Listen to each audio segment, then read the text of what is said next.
Hey guys, Mark Holmes here with my buddy Cowboy Joe Boo, and as always, thank you guys for watching, commenting, and subscribing to the Joe Boo Sports Report. Without you guys, this literally does not work. And as always, let's get open for business here in the Joe Boo Sports Reports studios. And we're kind of keeping it down a bit because Michael Anthony Fitness is actually live streaming as we speak right now. So when you get finished watching this video, go over, subscribe to Michael Anthony, check him out, show him some love as well. And I want to thank everybody for all the well wishes and thanks for the dog. He's had back surgery. He had literally a disc that just exploded in his back and was in a lot of pain and stuff.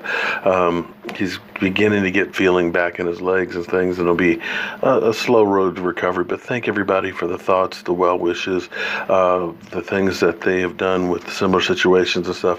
I really appreciate it because truly we are a family here. And like a family, we don't always agree. There's going to be some fighting. There's going to be different points of views and things like that. So understand that right now, none of us are happy going on with our Cowboys. We're passionate. We love our team. We want to see our team succeed. We want to, after 20-some plus years, we want to get back to getting that Super Bowl. And every year we get set up where we think this is going to be the year. We got excited about things and all that. But at the moment, it's not there. And what happens is it becomes a mob mentality. People are ready to tar and feather people. People want blood. And what happens with the mob is that mob just grows and grows and grows. And you don't think rationally. So let's pump the brakes a little bit. Let's take a deep breath, okay? Because the problems we have, some of them can be fixed. Some of them can be made better, or some of them can be minimized. But it's going to take some time. Now, what's interesting is we all know I don't necessarily believe in our coaching staff. And this is going to be the last thing I'm going to say about this. Because let's take Byron Jones for an example. Byron Jones right now is graded as the best cornerback in the NFL. Let me say that again. Byron Jones is rated out as the best cornerback in the NFL. This is what was said about him just a year ago. Ideally, I would have preferred to see Morris Claiborne get moved back to safety. It might have extended his injury-plagued career with the Cowboys and given him new life. That's probably my performance standard for Byron Jones at safety. So this guy's basically saying, he sucks. I'll give Jones credit when he plays to a level that makes me no longer want to see Claiborne at free safety. This is a bold position to take because I don't trust Claiborne's football IQ. Until then, I won't believe that the best man has the job. So this is an article from Fox Sports, who literally thought Morris Claiborne, we know he couldn't have lasted at safety because he would have been broken within 2 plays, would have thought that it would have been better to have him there. Cowboy Nation is pulling for Jones, and despite letters, comments, and conversations from others, I have yet to see anything to convince me that he's a first-round talent. Have you seen the blazing speed? Have you seen interceptions? He definitely hasn't outperformed quarterbacks Marcus Peters of the draft class. Want to talk about safety specifically? Then he hasn't played to the level of Tyrann Mathieu. Des Bryant maybe should be in the draft war room to help pick defensive players that can cover him.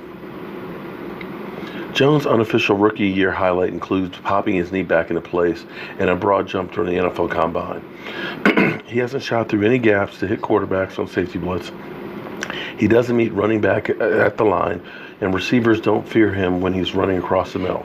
I'm not sure he trusts hitting opponents with the shoulder that he damaged in college. Wow. He's basically saying that that guy's a bust. He is just terrible. Yet, we've seen him become now the best cornerback in football.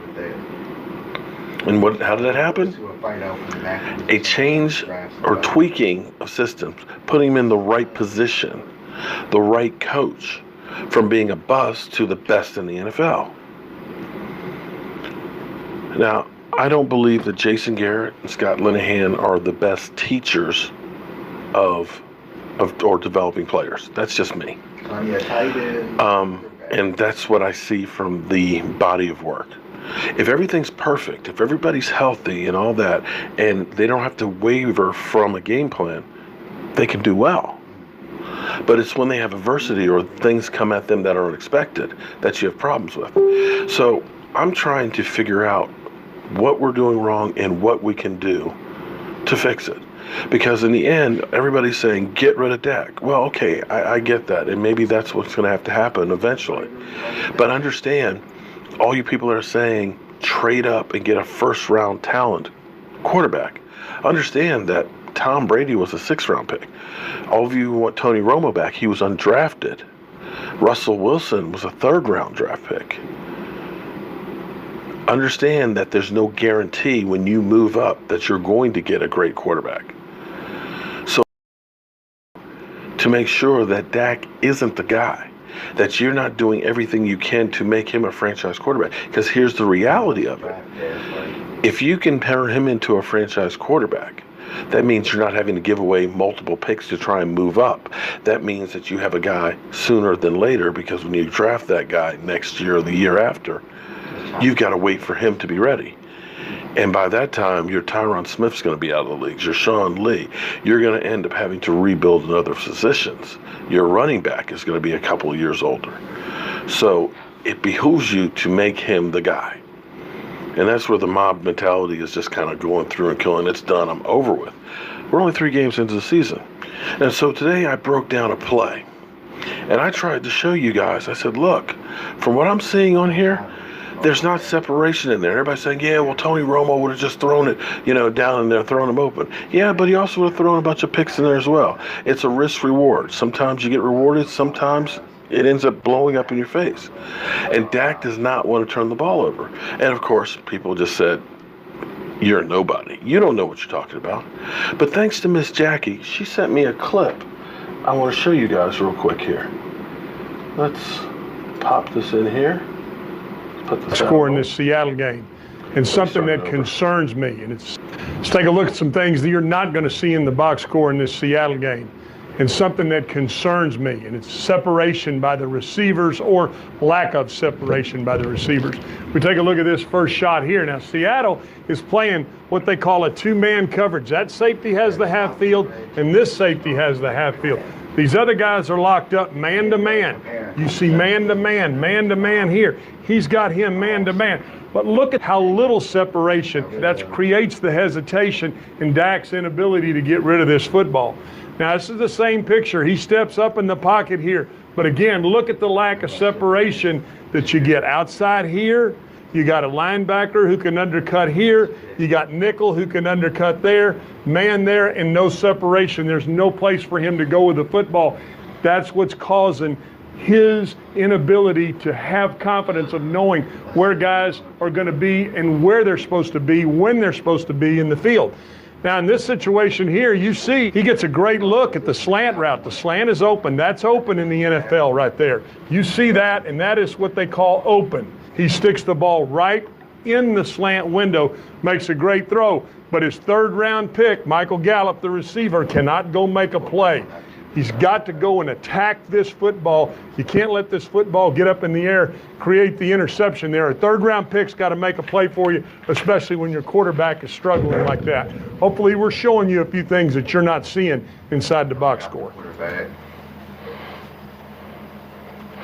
Thank you, Miss Jackie, for the clip there. And that's basically what I said earlier today, that for whatever reason, these guys aren't open. And everybody keeps saying Dak can't read. Now, Dak has missed passes. I will be the first one to admit that he has missed some open receivers and stuff. We saw Rico in the end zone. He overthrew him and things. And he's had some passes that have been behind as well. But it's not just Dak. We've had breakdowns on the offensive line that have been there. We've had penalties at the worst time that have stopped drives. We've had Zeke Elliott make things. Collectively, everybody is making mistakes. Because here's the amazing thing.